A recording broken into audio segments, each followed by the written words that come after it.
इसके इंजन को ओपन करने के लिए इसके जो हेड के कैप में 2 बोल्ट लगे हुए हैं, इसे हम ओपन करेंगे। एक नीचे बोल्ट है और एक इसके ऊपर बोल्ट है।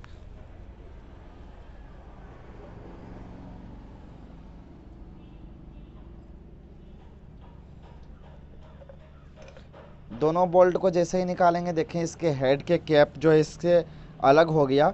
हेड के कैप को निकालने से पहले इसके स्पार्क प्लग के कैप को निकालेंगे और फिर इसके इस कैप को निकालेंगे। तो अंदर का मैकेनिज़्म देखें कुछ इस प्रकार से है। इसका अंदर का मैकेनिज़्म, यह इस गाड़ी का और रॉकर आर्म है, यहाँ पे इस गाड़ी का वाल्व लगा हुआ है। तो इन सारी चीज़ों को ओपन करेंगे और जब फिटिंग करेंगे तो फिटिंग के दौरान आपको बताएंगे कि कैसे कैसे इसका जो ऑयल लाइन फ़्लो करता है और कैसे इसके आगे का मैकेनिज़्म डिज़ाइन किया गया है। उससे पहले जो बाहरी चीज़ें हैं, जैसे इसका थ्रोटल बॉडी इसके इंजन से अलग करेंगे, इसका ये फाइबर आइटम अलग करेंगे और इसका एग्जॉस्ट अलग करेंगे, ताकि ओपन करने में कोई ऐसी परेशानी ना हो। क्योंकि डायरेक्ट हेड ओपन करेंगे तो टाइमिंग चेन के अंदर खिंचाव आएगा और बीच में से ऑयल निकलना शुरू हो जाएगा। तो पहला काम क्या है कि इसके एग्जॉस्ट सिस्टम को हम इससे बॉडी से इसके बाहर निकालते हैं।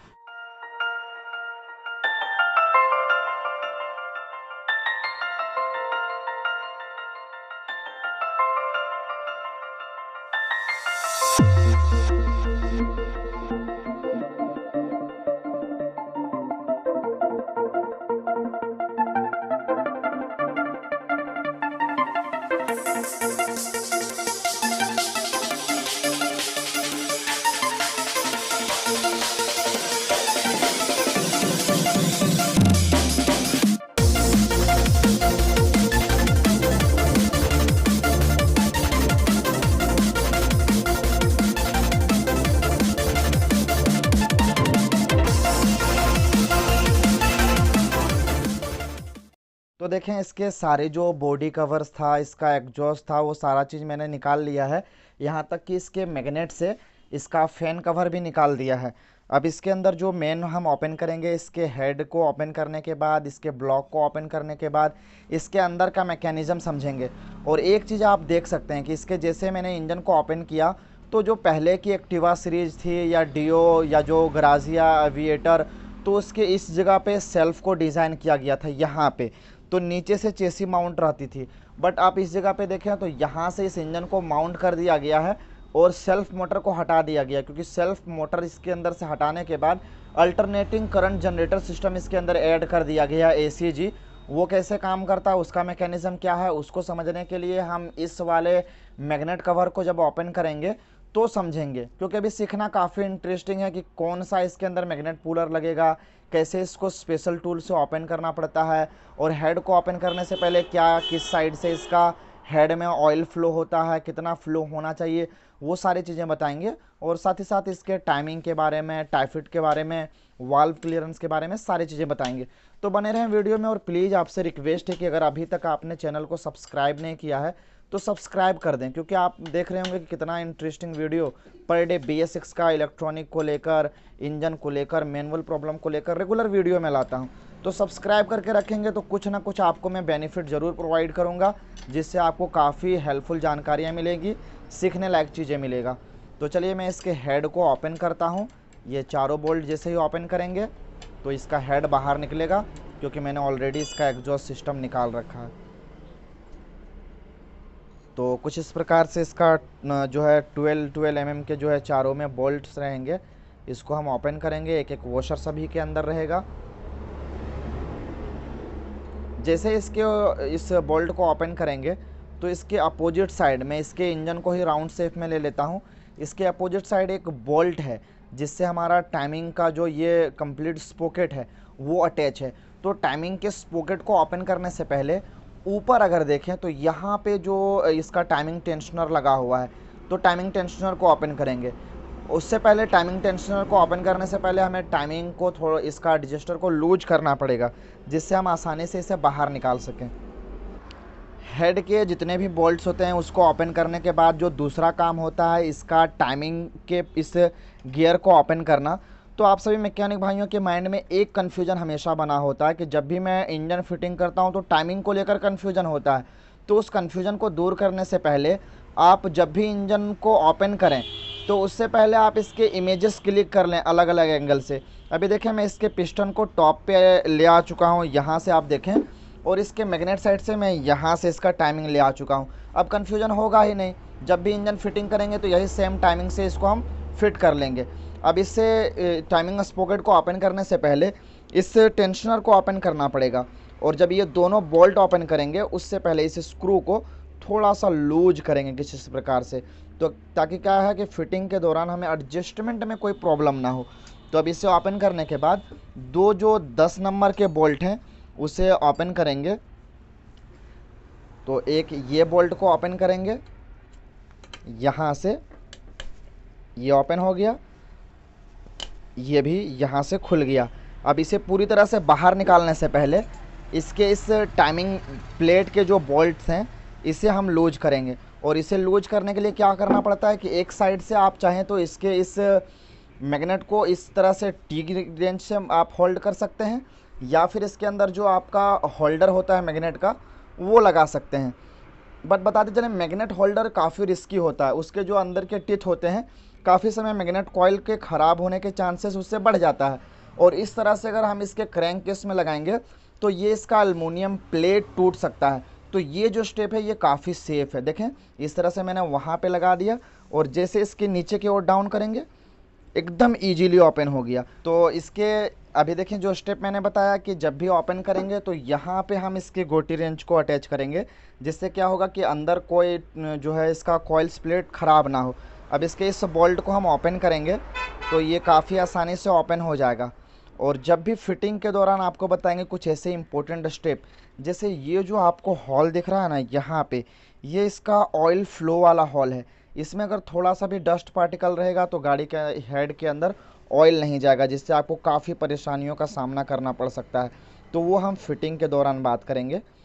तो अभी देखें मैं इस बोल्ट को, इस टाइमिंग एडजस्टर को पूरी तरह से बाहर निकाल दिया हूँ। अब हमारा स्पॉकेट जो है काफ़ी इजीली बाहर निकल आएगा, और टाइमिंग चेन अंदर जाने का कोई चांसेस है ही नहीं, क्योंकि हमें पूरा इंजन ओपन करना है। तो इसे हम यहाँ इस तरह से छोड़ देंगे। अब देखें ये सारा जब हम ओपन करेंगे इसके टाइमिंग के प्लेट वगैरह को और इसके जो है कंप्लीट हेड को, तो सारे बोल्ट को ओपन करने के बाद ये मत समझिएगा कि ये निकल आएगा। एक इसके अंदर यहाँ पे हाइड करके अंदर इस जगह पे बोल्ट दिया गया है। यहाँ पे ये जो लाइन आपको दिख रहा है ना, ये इसके ऊपर एक बोल्ट टाइट है, जिसको ओपन करेंगे जब ही निकलेगा। और इसको निकालने से पहले मैं आपको दिखा दूँ ये जो ईओटी सेंसर कैसे काम करता है वो हम बताएंगे। पहले इस बोल्ट को लूज कर लेते हैं। ये देखें बोल्ट काफ़ी लंबा है, जिस हिसाब से मैंने बताया कि ये जो है इसके ब्लॉक से और इसके हेड के बीच में अटैच होता है मेन क्रैंक केस से। अब देखें इस बोल्ट को निकालें। अब यहाँ पे अगर देखें इस जगह पे, तो इसका ईओटी सेंसर इसके इस हेड वाले सरफेस पे टाइट है, तो ये इसके इंजन का टेम्परेचर को नहीं माप रहा है, ये इसके इंजन ऑयल के टेम्परेचर को माप रहा है। जब भी ऑयल का टेम्परेचर जो भी रहेगा वो ईसीएम को सिग्नल के थ्रू प्रोवाइड करेगा कि अभी इसका इंजन का ऑयल टेम्परेचर इतना है, कभी ज़्यादा है या कम है, जो भी रहेगा वो सिग्नल देगा। इसलिए इसका नाम थर्मल सेंसर नहीं है, ईओटी सेंसर। ईओटी यानी इंजन ऑयल टेम्परेचर सेंसर। अब इतने सारे चीज़ों को ओपन करने के बाद एकदम नॉर्मली अगर आप इसके हेड को बाहर लेंगे ना, तो कुछ इस प्रकार से इजीली ये बाहर निकल आएगा। देखें इस गाड़ी का ये हेड असेंबली है, और हेड में भी देखें तो एक जरा सा भी कार्बन वगैरह लगा नहीं है, क्योंकि आपको मैंने बताया कि ये जो गाड़ी चली हुई है सिर्फ़ के सिर्फ हमारी गाड़ी मात्र 5000 से भी कम, 4000 कुछ ही किलोमीटर गाड़ी चली हुई है। और अगर इसका ऑक्सीजन सेंसर भी देखें जो O2 सेंसर है, अगर आपको इस कैमरे एंगल से मैं दिखाऊं तो काफ़ी यूनिक है, और एकदम ब्लैक नहीं है, सिल्वर फिनिशिंग में है, यानी इसका ऑक्सीजन सेंसर भी एकदम परफेक्ट तरीके से काम कर रहा है। तो यह इस गाड़ी का हेड यूनिट है, और हेड के अंदर ही दो सेंसर आ जाता है, इसका एग्जॉस्ट साइड में ऑक्सीजन सेंसर, और यहाँ पे इसका ईओटी सेंसर यानी इंजन ऑयल टेम्परेचर सेंसर इस साइड पे लगा हुआ है। तो दो सेंसर इसके अंदर मिलेगा, और जब भी हेड का या इंजन का काम करें दोनों में से किसी को ओपन करने की आवश्यकता नहीं, इजीली आपका हेड बाहर निकल आएगा। अब जैसे इसके हेड को हम बाहर निकालेंगे, जस्ट बाद इसके आप ब्लॉक को भी निकाल सकते हैं। इसके अंदर भी कोई ऐसा आपको ओपन करने की आवश्यकता नहीं है। कुछ इस प्रकार से हम इसे बाहर की ओर खींचेंगे और एकदम ईजीली निकल आएगा। देखें, यह हमारी गाड़ी का ब्लॉक असेंबली है और ब्लॉक में देखें 5000 भी हमारी गाड़ी चली नहीं है और इसके अंदर स्क्रैचेस आ गया है। देखें स्क्रैच है ब्लॉक के अंदर। इस कैमरा एंगल से भी देखें तो यहाँ पे आपको लाइनिंग सा स्क्रैचेस दिख रहा होगा ये भाग में। तो ये स्क्रैचेस इतनी जल्दी होनी नहीं चाहिए और वैसे भी गाड़ी के अंदर स्मोक की कोई ऐसी समस्या थी नहीं। इसे हम लोग ने सिर्फ ऐसे इन्फॉर्मेशन के लिए ओपन किया जिससे आपको अच्छे से बताया जा सके कि क्या इसके अंदर बदलाव है, कौन सा पिस्टन रिंग जाएगा, कैसे कैसे आप इसे ओपन कर सकते हैं और कैसे इसको फिटिंग कर सकते हैं। और जैसा कि काफ़ी सारे मैकेनिक का कहना था कि इसका टाइमिंग चेन कैसे करेंगे चेंज, तो जब भी टाइमिंग का साउंड आता है टाइमिंग चेन रिप्लेसमेंट के लिए भी आपको पूरा इंजन ओपन करना पड़ेगा।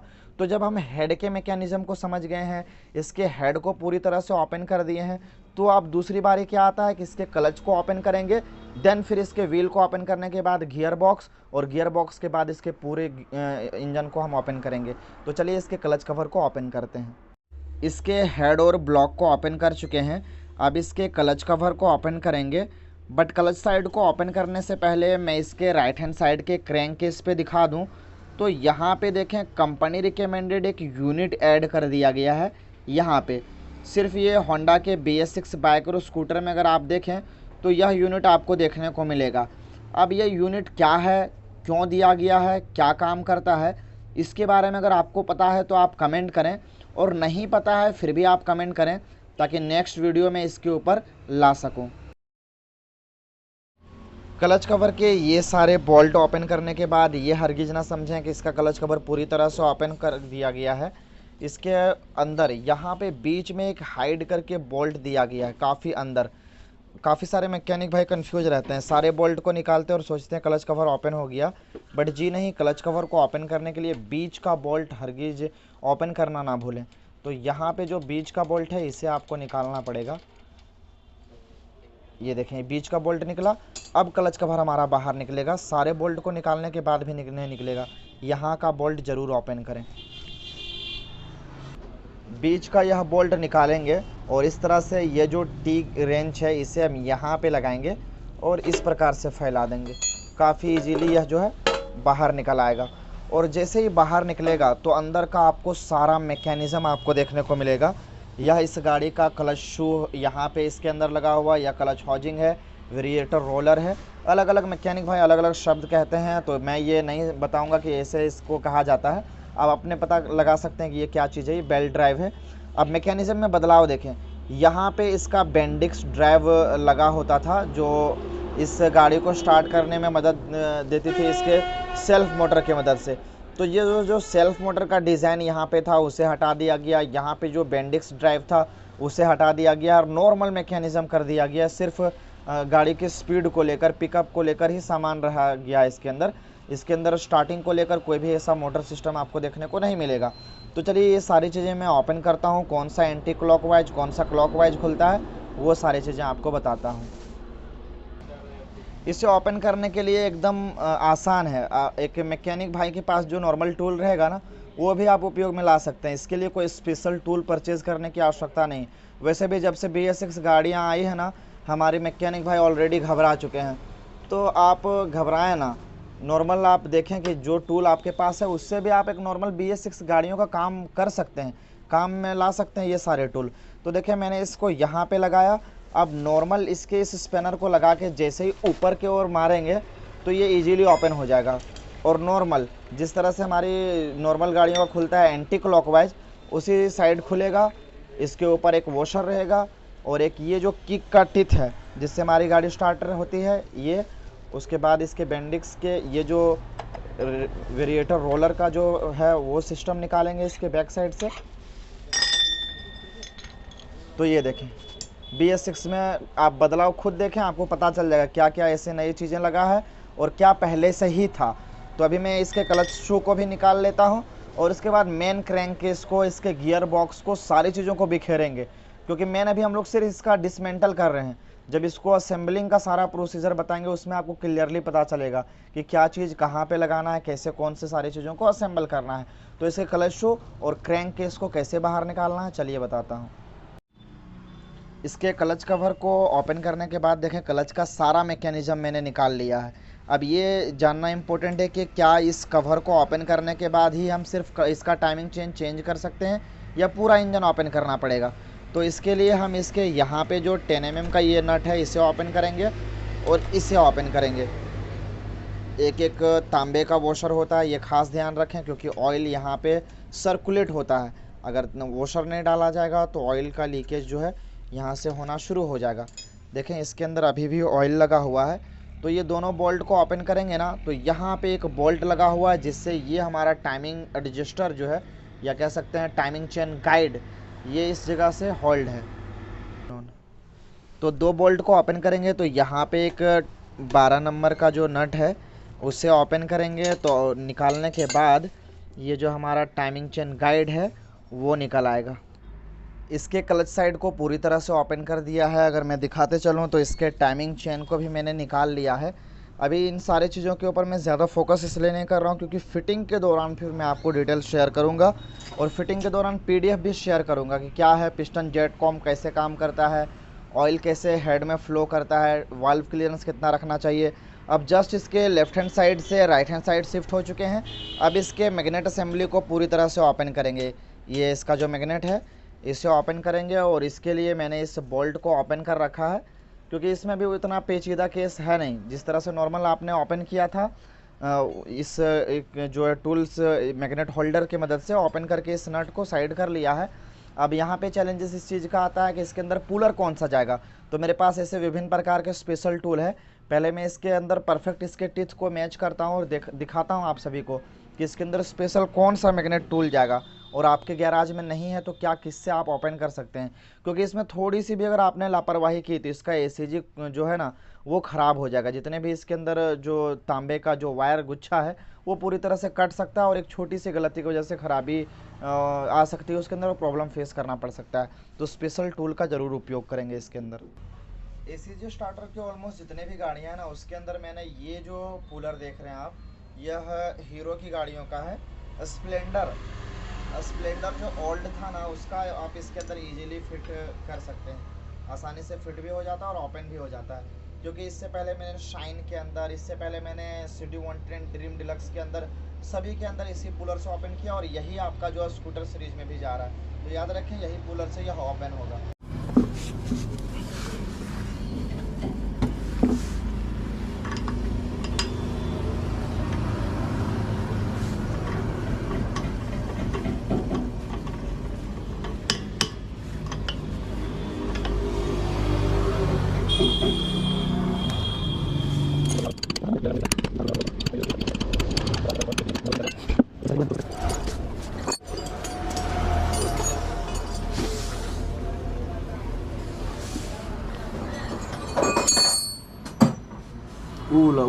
चपटका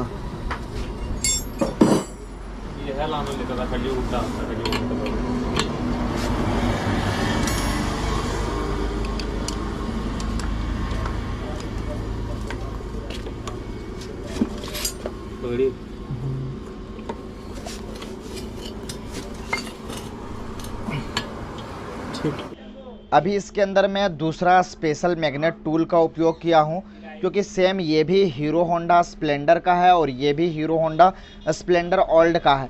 बट इससे मैंने लाख कोशिश किया, आपने काफ़ी सारे प्रयास मेरे देखे कि इसको काफ़ी हीट करने के बाद रॉड भी बेंड हो गया बट गाड़ी का मैग्नेट ओपन नहीं हुआ। क्योंकि मेन प्रॉब्लम क्या है इसके सरफेस के अंदर, इसका जो सरफेस है ना इसके अंदर ये अच्छी गति इसकी बनी नहीं हुई जिसकी वजह से ये जो ना ओपन नहीं कर पा रहा था। अब इससे जब मैं दूसरा ये लाया हूँ और इसे जब मैं ओपन किया हूँ तो हमारा मैग्नेट जो है इजीली बाहर निकल गया। ये देखें ये मैग्नेट बाहर निकल गया। अब ये दोनों पुलर में क्या फ़र्क है, और कभी भी अगर हीरो होंडा का स्प्लेंडर का ये पुलर से ओपन ना हो तो आप कंफ्यूज हो के कोई ऐसा रॉन्ग मेथड का उपयोग ना करें, हीट करने की कोशिश ना करें वरना क्रैंक असेंबली बैंड पड़ जाएगा। तो क्या ऐसा बदलाव है दोनों के अंदर, इसे मैं ओपन करने के बाद दिखाता हूं। क्योंकि यहाँ पे अगर आप खुद देखें तो क्या लिखा है हीरो होंडा, यानी ये स्प्लेंडर ओल्ड का है। तो थोड़ा सा इसके बैक साइड में इस तरह से हीट करेंगे और ये इजीली हमारा बाहर निकल आएगा। ये देखें खुल गया। कितना डस्ट पार्टिकल इसके ACG में है। वैसे भी कुछ 5 to 8,000 किलोमीटर में क्लीनिंग की आवश्यकता पड़ती ही है। क्लीन नहीं करेंगे स्टार्टिंग ट्रबल होगा, गाड़ी लोड नहीं ले पाएगी। अब देखें इसके अंदर जब मैंने ओपन किया कुछ इस प्रकार से दिखा। अब मैं इसके दोनों सेफ के बारे में बताता हूँ कि मैग्नेट क्यों ओपन नहीं हो रहा था इतनी दूर से। और पहले मैं काफ़ी समय इससे ओपन कर रखा था, बट अभी मैं अपने गैराज से बाहर हूँ, इसलिए मैं उस टूल को उपयोग नहीं कर पाया। अब दोनों के सेफ में देखें क्या बदलाव है, और इसके वजह से ये जो है आपका ये ओपन नहीं कर पा रहा था और इसने ओपन किया।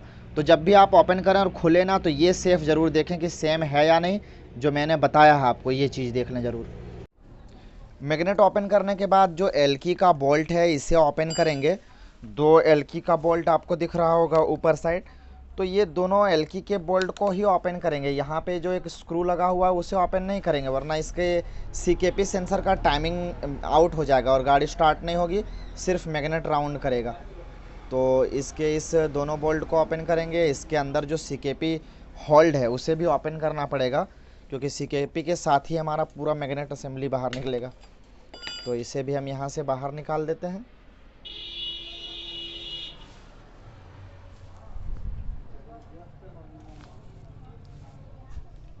तो ये देखें तीनों बोल्ट इसका निकल चुका है। अब इसके ऊपर का जो है ये सारे बोल्ट हम ओपन करेंगे और डायरेक्ट मैग्नेट को बाहर निकालेंगे। देखें इसके मैग्नेट को जब इसके कॉइल असेंबली को ओपन किए हैं तो देखें ये डस्ट पार्टिकल कुछ इस प्रकार से अंदर का होता है। आप ऊपर से गाड़ी को चाहे लाख वॉश करवा लें, अच्छे से क्लीनिंग करवा लें, सर्विस करवा लें, बट अंदर में कुछ इस प्रकार से बना रहेगा इतना सारा डस्ट पार्टिकल, और यही आगे चल के स्टार्टिंग ट्रबल क्रिएट करता है गाड़ी, या फिर चार्जिंग प्रॉब्लम क्रिएट करता है। तो ये आप भी टाइम टू टाइम क्लीन करें ज़रूर से ज़रूर। अब इसके हम सारी चीज़ों को ओपन कर ही चुके हैं, तो चलिए मेन क्रैंक केस को भी साइड कर लेते हैं। इसके कंप्लीट इंजन को ओपन करने के बाद इससे व्हील को अलग कर चुके हैं और इसको मेन स्टैंड पे ऐड कर चुके हैं। जब भी इसको इस तरह से लेटाएंगे इस इंजन को, तो एक यूनिट ये निकल जाएगा इसके अंदर से। घबराना नहीं है, ये इसके ऑयल पंप के लिए जाता है, फिटिंग के दौरान बताएंगे। सारे बोल्ट को ओपन करने के बाद साइड कर चुके हैं, और नॉर्मल एक हैमर के मदद से, प्लास्टिक हैमर है तो अच्छी बात है, नहीं है तो कोई ऐसी परेशानी नहीं है। नॉर्मल इस तरह से हीट करेंगे, ऊपर हीट नहीं करना वरना इसकी थ्रेडिंग ख़राब हो जाएगी। इस तरह से थोड़ा थोड़ा हीट करेंगे, ये देखें क्रैंक समेत पूरा इंजन बाहर निकल आएगा। ये देखें क्रैंक असेंबली है इसका। तो ये इसका इंजन मैंने ओपन कर चुका है। अब इसका गियर बॉक्स हमें ओपन करना पड़ेगा। तो ये जो है यहाँ पे यह इसका गियर बॉक्स वाला एरिया है, और इसके इस जगह पे अगर देखें तो यहाँ पे इसका VSS सेंसर लगा हुआ है। तो काफ़ी केयरफुली ओपन करना पड़ेगा। उससे पहले इसके गियर ऑयल को हम ड्रेन करते हैं, इसको निकाले नहीं हैं, तो इसको भी ओपन करते हैं, क्योंकि जब भी समझना है तो पूरे मैकेनिज्म को समझेंगे, ऐसे एक या दो नहीं। तो मेन क्रैंक केस को ओपन किए, और जिस नीडल की हम बात कर रहे थे वो यहाँ लगा होता है इस जगह पे। मैं भी आपको दिखा दूँ कुछ इस प्रकार से। ये देखें कुछ प्रकार से यहाँ पे नीडल लगा होता है। ये देखें जैसे इंजन के साथ ये रोटेट होता है और ऑयल को पंप करके ऊपर भेजता है। अब इसके गियर बॉक्स को ओपन करने से पहले ऑयल ड्रेन करते हैं और फटाक से इसके गियर बॉक्स को हम ओपन करते हैं।